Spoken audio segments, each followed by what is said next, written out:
ओम नमः शिवाय। नमस्कार दोस्तों, एक बार फिर से स्वागत है आपका हमारे YouTube चैनल अद्भुत गाथा पर। दोस्तों, देवशयनी एकादशी हिंदू धर्म में एक महत्वपूर्ण व्रत है जिसे आषाढ़ मास के शुक्ल पक्ष की एकादशी को मनाया जाता है।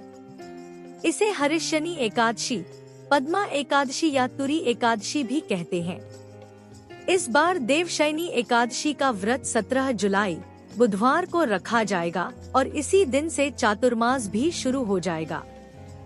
आषाढ़ शुक्ल की एकादशी तिथि का आरंभ 16 जुलाई रात 8:33 से शुरू होगा और इसका समापन 17 जुलाई 2024 रात 9:02 पर होगा। उद्यातिथि के अनुसार देवशयनी एकादशी का व्रत 17 जुलाई को रखा जाएगा। इस दिन भगवान विष्णु के शयन में जाने की कथा प्रचलित है, जिसके अनुसार 4 महीनों तक भगवान विष्णु क्षीर सागर में शयन करते हैं और कार्तिक मास की शुक्ल पक्ष की एकादशी को जागते हैं। यह 4 महीने चातुर्मास कहलाते हैं, जिनमें विवाह, गृह प्रवेश आदि शुभ कार्य वर्जित माने जाते हैं। सृष्टि के संचालक और पालनहार भगवान श्रीहरि विष्णु हैं। ऐसे में देवशयनी एकादशी के बाद भगवान पूरे 4 महीने के लिए योग निद्रा में चले जाते हैं। इस अवधि को भगवान का भी शयनकाल कहा जाता है। मान्यता है कि भगवान विष्णु के शयनकाल में जाने के बाद सृष्टि के संचालन का कार्यभार भगवान शिव संभालते हैं। इसलिए चातुर्मास के 4 महीनों में विशेष रूप से शिवजी की उपासना फलदायी है। देवशयनी एकादशी का व्रत रखने से व्यक्ति को धन, स्वास्थ्य और समृद्धि की प्राप्ति होती है। इस दिन व्रत और पूजा करने से समस्त पापों का नाश होता है और मोक्ष की प्राप्ति होती है।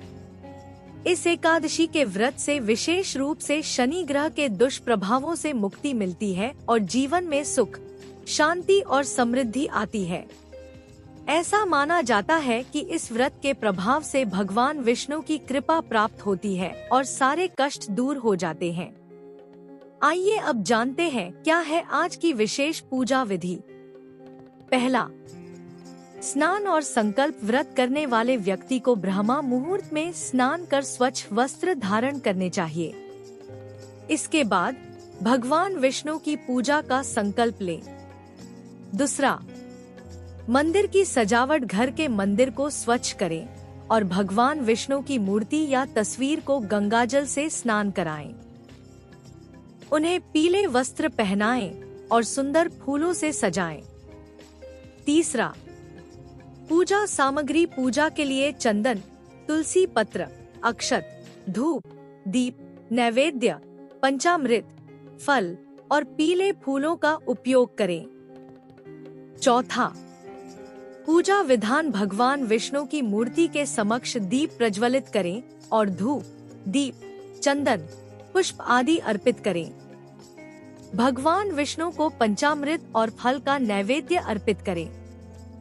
विष्णु सहस्रनाम या विष्णु स्तोत्र का पाठ करें। दोस्तों, ब्रह्मा वैवर्त पुराण में देवशयनी एकादशी के विशेष महात्म्य का वर्णन किया गया है। इस व्रत से प्राणी की समस्त मनोकामनाएं पूर्ण होती हैं।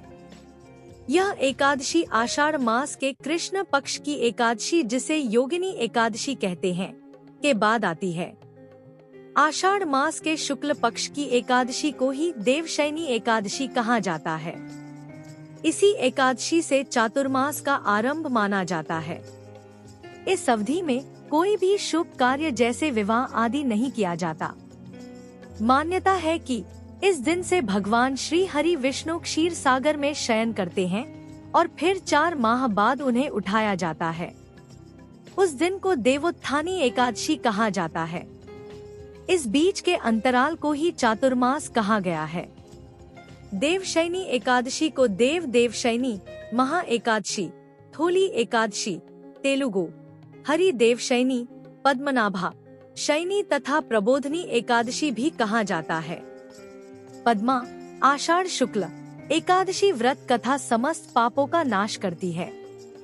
तो आइए अब सुनते हैं देवशयनी एकादशी की पौराणिक कथा। धर्मराज युधिष्ठिर ने कहा है, केशव, आषाढ़ शुक्ल एकादशी का क्या नाम है? इस व्रत के करने की विधि क्या है और किस देवता का पूजन किया जाता है? श्री कृष्ण कहने लगे कि हे युधिष्ठिर, जिस कथा को ब्रह्मा जी ने नारद जी से कहा था वही मैं तुमसे कहता हूँ। एक समय नारद जी ने ब्रह्मा जी से यही प्रश्न किया था। तब ब्रह्मा जी ने उत्तर दिया कि हे नारद, तुमने कलयुगी जीवों के उद्धार के लिए बहुत उत्तम प्रश्न किया है, क्योंकि देवशयनी एकादशी का व्रत सब व्रतों में उत्तम है। इस व्रत से समस्त पाप नष्ट हो जाते हैं और जो मनुष्य इस व्रत को नहीं करते वे नरकगामी होते हैं। इस व्रत के करने से भगवान विष्णु प्रसन्न होते हैं। इस एकादशी का नाम पद्मा है। अब मैं तुमसे एक पौराणिक कथा कहता हूँ, तुम मन लगाकर सुनो। सूर्यवंश में मांधाता नाम का एक चक्रवर्ती राजा हुआ है, जो सत्यवादी और महान प्रतापी था। वह अपनी प्रजा का पुत्र की भांति पालन किया करता था। उसकी सारी प्रजा धन धान्य से भरपूर और सुखी थी। उसके राज्य में कभी अकाल नहीं पड़ता था। एक समय उस राजा के राज्य में 3 वर्ष तक वर्षा नहीं हुई और अकाल पड़ गया। प्रजा अन्न की कमी के कारण अत्यंत दुखी हो गई। अन्न के न होने से राज्य में यज्ञादि भी बंद हो गए। एक दिन प्रजा राजा के पास जाकर कहने लगी कि हे राजा, सारी प्रजा त्राहि पुकार रही है, क्योंकि समस्त विश्व की सृष्टि का कारण वर्षा है। वर्षा के अभाव से अकाल पड़ गया है और अकाल से प्रजा मर रही है। इसलिए हे राजन, कोई ऐसा उपाय बताओ जिससे प्रजा का कष्ट दूर हो। राजा मांधाता कहने लगे कि आप लोग ठीक कह रहे हैं। वर्षा से ही अन्न उत्पन्न होता है और आप लोग वर्षा न होने से अत्यंत दुखी हो गए हैं। मैं आप लोगों के दुखों को समझता हूँ। ऐसा कहकर राजा कुछ सेना साथ लेकर वन की तरफ चल दिया। वह अनेक ऋषियों के आश्रम में भ्रमण करता हुआ अंत में ब्रह्मा जी के पुत्र अंगिरा ऋषि के आश्रम में पहुंचा। वहां राजा ने घोड़े से उतरकर अंगिरा ऋषि को प्रणाम किया। मुनि ने राजा को आशीर्वाद देकर कुशलक्षेम के पश्चात उनसे आश्रम में आने का कारण पूछा। राजा ने हाथ जोड़कर विनीत भाव से कहा कि हे भगवान, सब प्रकार से धर्म पालन करने पर भी मेरे राज्य में अकाल पड़ गया है। इससे प्रजा अत्यंत दुखी है। राजा के पापों के प्रभाव से ही प्रजा को कष्ट होता है, ऐसा शास्त्रों में कहा है। जब मैं धर्मानुसार राज्य करता हूँ तो मेरे राज्य में अकाल कैसे पड़ गया? इसके कारण का पता मुझको अभी तक नहीं चल सका। अब मैं आपके पास इसी संदेह को निवृत्त कराने के लिए आया हूँ। कृपा करके मेरे इस संदेह को दूर कीजिए। साथ ही प्रजा के कष्ट को दूर करने का कोई उपाय बताइए। इतनी बात सुनकर ऋषि कहने लगे कि हे राजन, यह सतयुग सब युगों में उत्तम है। इसमें धर्म को चारों चरण सम्मिलित हैं, अर्थात इस युग में धर्म की सबसे अधिक उन्नति है। लोग ब्रह्मा की उपासना करते हैं और केवल ब्राह्मणों को ही वेद पढ़ने का अधिकार है।